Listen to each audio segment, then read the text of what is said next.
O André Sanches, esse todo mundo vai perguntar para vocês ao longo de todo o dia. O André Sanches anunciou a saída em definitivo da CBF. E aí, gente, a CBF já está sem treinador, agora sem diretor de seleções, e todo mundo quer saber o seguinte: e o futuro da seleção brasileira? Qual será a partir de agora? Fazer a campanha para o Carlos Alberto Torres ser o futuro presidente da CBF. Certo? Conta com o meu voto, está lançado. Eu já lancei isso um tempo atrás no meu programa lá na Esporte Interativo, estou lançando aqui de novo. Mas isso, a gente sabe que isso é muito difícil, né? Mas muita gente aqui... Não, no momento. Não, estou falando para a próxima eleição. Vai ter a próxima eleição. Vai. Para a próxima eleição. Muita gente aqui está querendo saber o seguinte: o Zico assume o cargo de diretor de seleções da CBF? Não. Eu vou descansar bastante. Estou me sentindo hoje um pouco bem mais leve. Os problemas que eu tenho enfrentado aí nesse último ano. Tentei fazer o possível para poder dar uma contribuição lá ao Iraque, mas não foi possível. E agora eu quero descansar.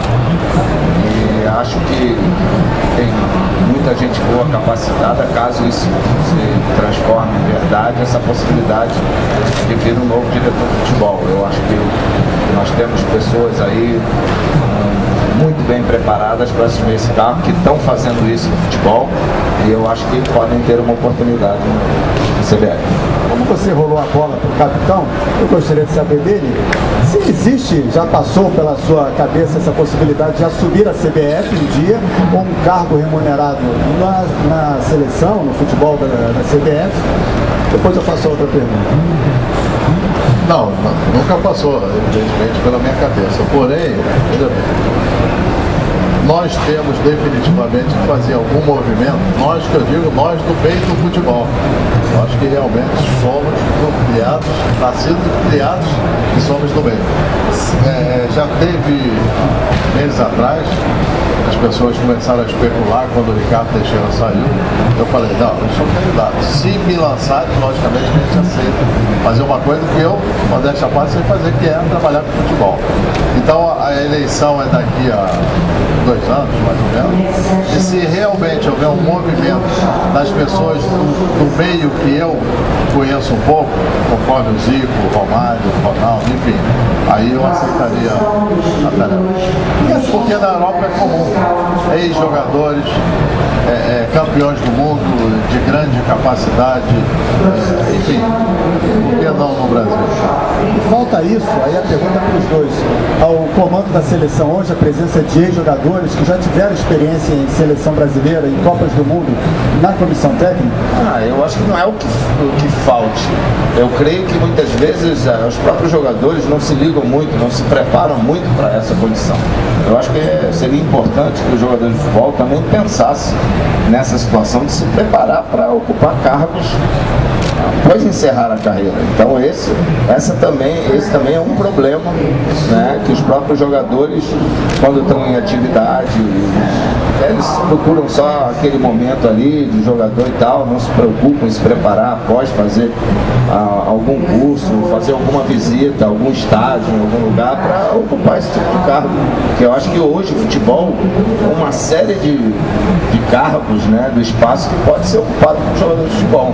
E às vezes de outros esportes ocupam isso, porque se preparam para essa situação. Então o que eu vejo é isso. Eu acho que o jogador de futebol precisa também estar atento a isso, saber que ele está preparado para ocupar esses cargos. Uma coisa que foi comentada, e aí eu vou ao capitão e depois eu volto ao Zico, foi a possibilidade de um técnico estrangeiro dirigir a seleção brasileira. Qual a sua opinião sobre isso? Olha, eu particularmente não tenho nada contra, desde que haja tempo para esse treinador. Estão falando do Guardiola, pode ser qualquer outro, desde que ele tenha tempo para chegar aqui e colocar em prática toda a filosofia, a cultura, principalmente treinamento. Você vai num time europeu, os treinamentos são totalmente diferentes daquilo que a gente vê aqui no Brasil. Não estou querendo dizer que o cara vai chegar aqui e vai mudar tudo, mas eu não sou contrário. Mas desde que ele tenha tempo, pelo menos de uma Copa do Mundo, no término de uma Copa até a outra, e realizar todo tipo de trabalho que eles estão acostumados a fazer lá no exterior. E a outra pergunta que eu também não posso posso ter nada contra, porque eu estaria indo contra mim. Se eu sou técnico de um estrangeiro em outro país, por que não aqui? Então eu acho que o que acontece é que eu acredito que no momento o Brasil tenha treinadores capacitados para assumir a seleção. Meu pensamento hoje é esse. Eu vejo treinadores que estão ralando aí um tempão, tem diversas conquistas, seja ela nacional ou internacional, e estão preparados. Se o Brasil não tivesse esses profissionais, aí sim, seria diferente, mas eu acho que eles estão preparados. Eu acho que no Brasil hoje tem gente capacitada para assumir a seleção brasileira.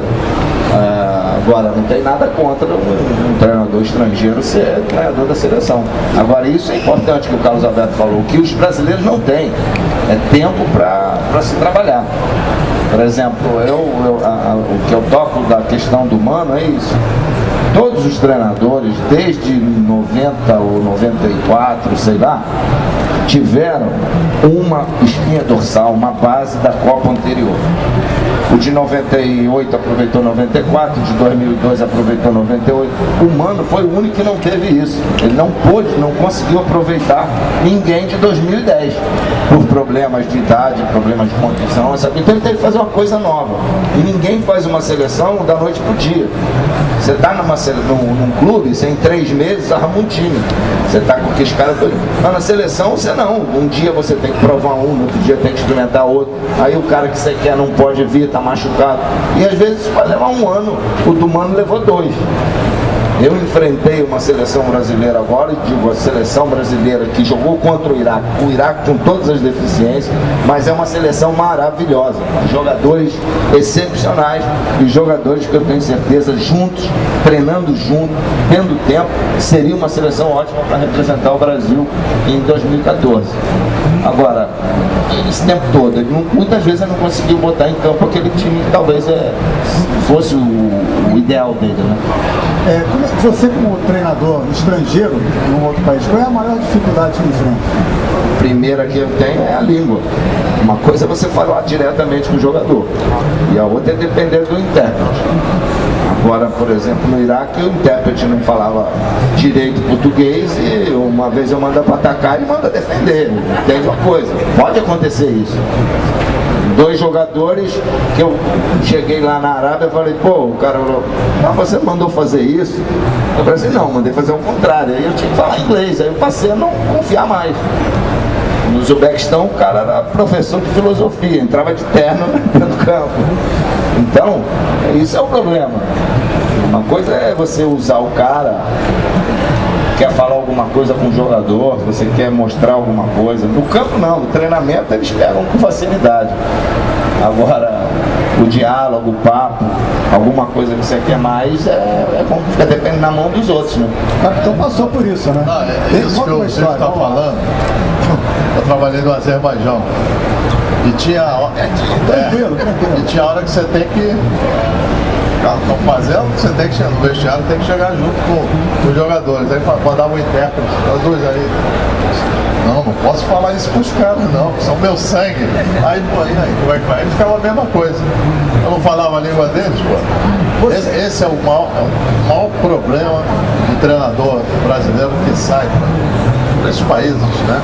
De repente, na Europa é até mais fácil, porque as línguas são países que têm a língua parecida, né? Latina, parecida com a nossa, Espanha, França, Itália, mas vai para os países da Ásia, é um problema muito sério. E você uma vez me deu uma entrevista e falou que essa seleção de agora estaria sendo preparada para 2018.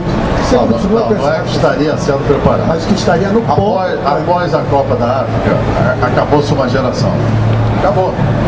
Você vê, tá o Ronaldinho não, o Kaká, Ramírez e o Daniel Alves. E o Thiago Silva. Eram titulares. Eu acho muito pouco. Então, quem viesse a ser treinador da seleção após a Copa de 2010 forçosamente teria que fazer esse trabalho de renovação. Quem fosse. Não tinha como. Ô Zico, como é que tá o joelho? Dá para jogar? Não tem jeito. Então tinha que fazer uma renovação total, né? Como o Mano está fazendo. Na minha opinião, o erro do Mano foi convocar jogadores que, na minha visão, não tem condição de jogar na seleção. Pode ser grandes jogadores dos seus clubes, mas a seleção, pelo menos no período, não vou dizer na época, porque senão o pessoal, pô, é velho. No período que o Zico jogou, que eu joguei, a seleção era lugar dos super jogadores.